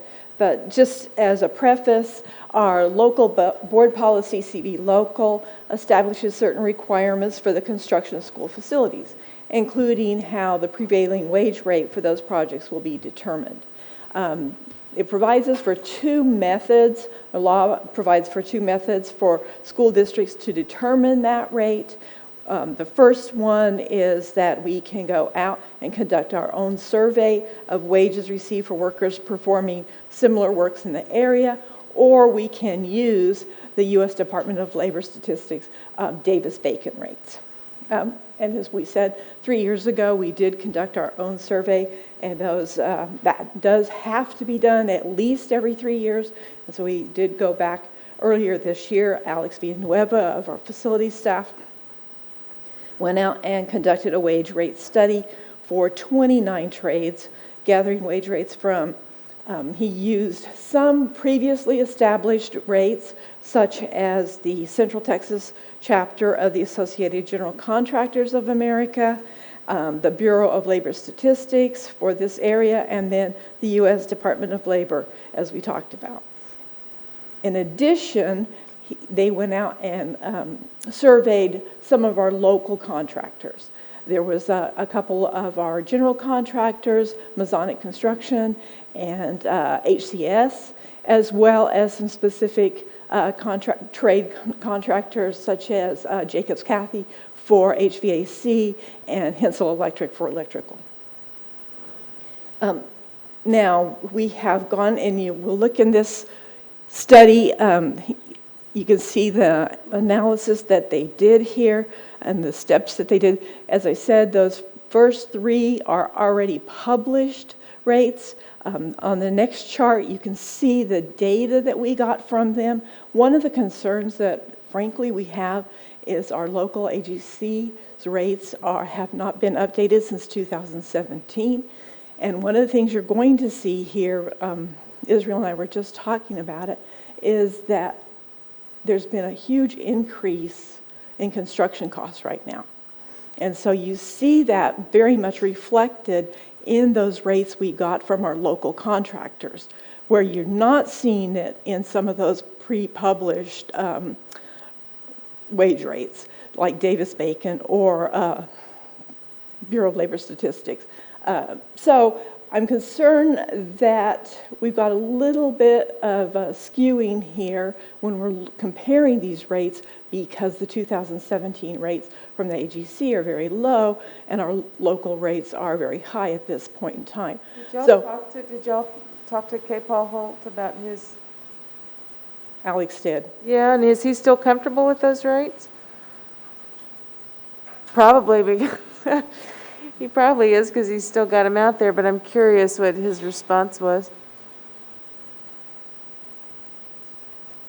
Good evening. Yeah, I spoke with K-Paul. One of the issues that he's having is really gathering the data to create his own prevailing wage with his AGC members. When I spoke with him, he was really appreciative of the work that that we've done to create this for the district, just because it's more local and it will be a fair prevailing wage for the district and for Waco. So that's the one bump in the road that he's got, that he has not been able to gather the data.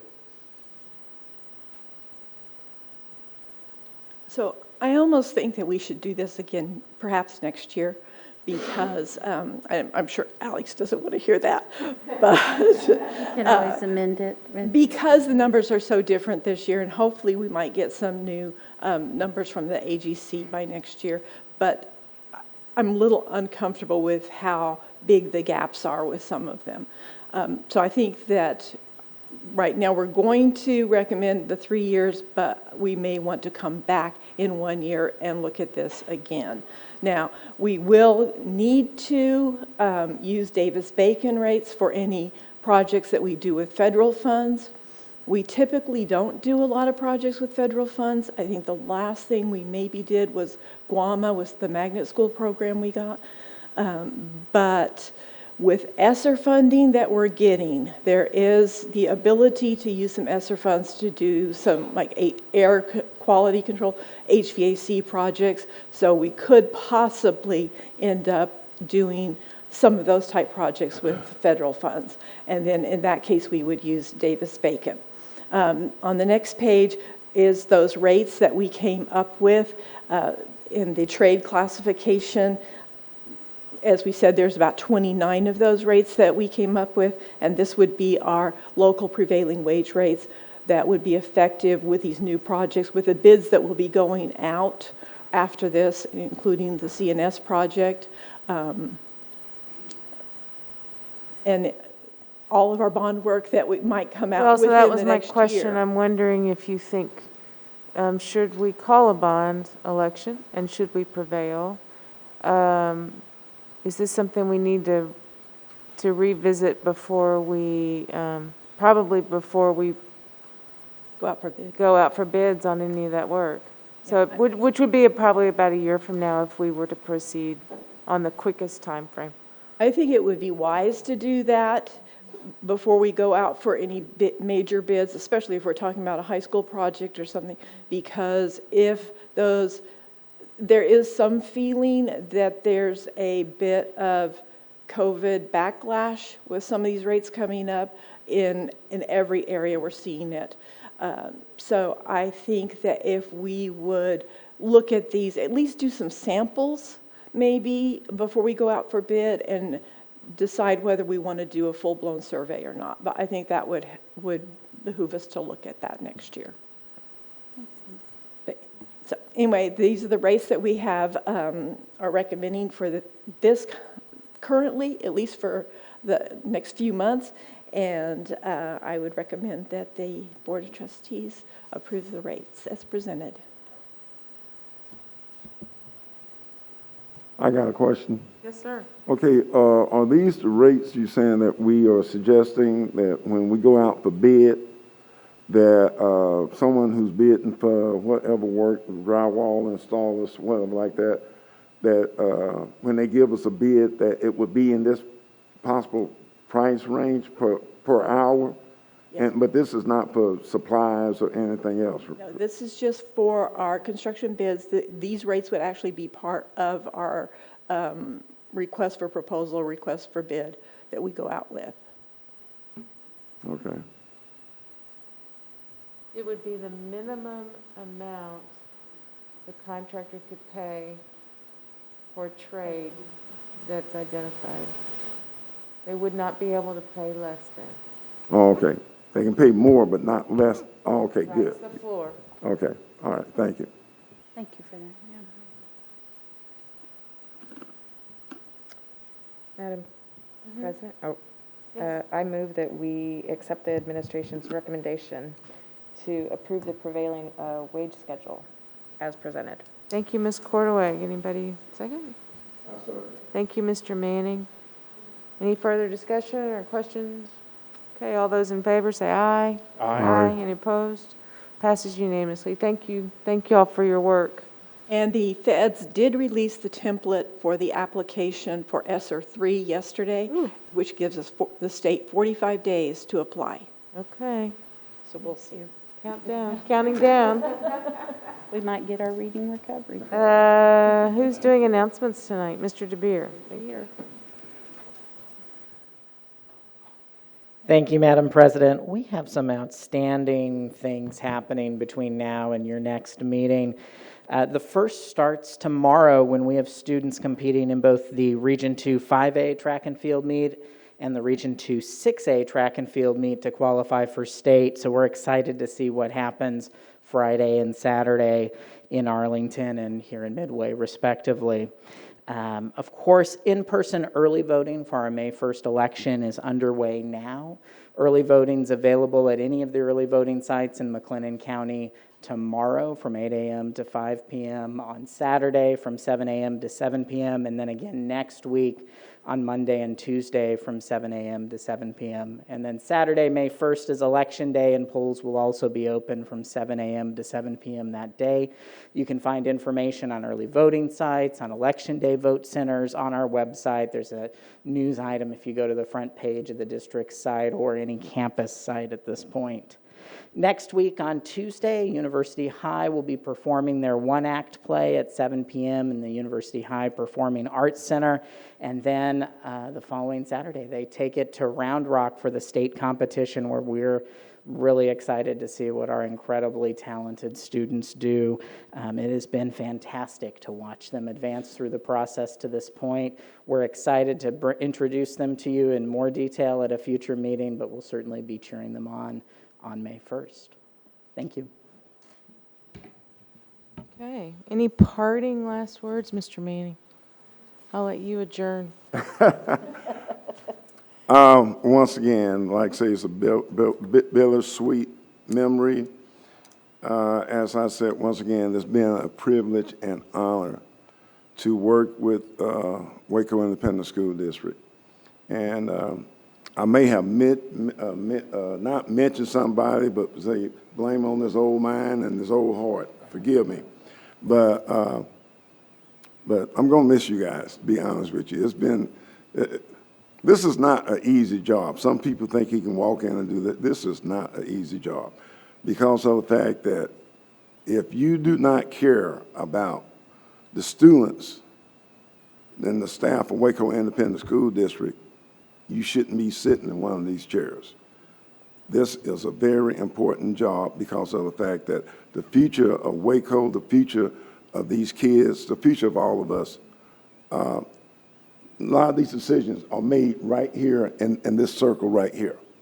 So the gentleman who's going to take my place, I think he's ready. He's been coming to the meetings and everything like that. He's on the long range planning committee, and he's going to come in running. He's going to be prepared and everything. So I thank him. Ms. Weaver, I thank you and your family. I thank my boy. I sure hate the fact that I'm not going to give him his degree 6 years from now.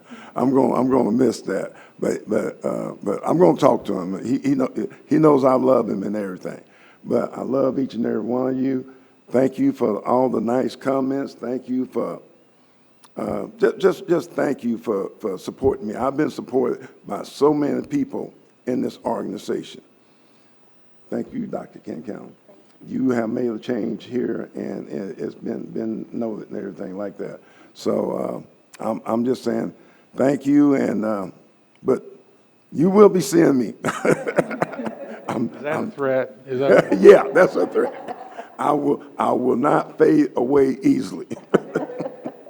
So thank you, Mr. Sykes, Mrs. Tickle, Mrs. Corlaway, Ms. Houston, Mr. Badawan, Dr. Ken Callan, and Mr. Dupree, wherever you are. No telling, no telling. But I thank, like I say, I thank each and every one of you. I don't want to get too emotional, so I think I'll leave it right there. That's a good close to our meeting. Thanks, Norman. Are we adjourned? Meeting closed.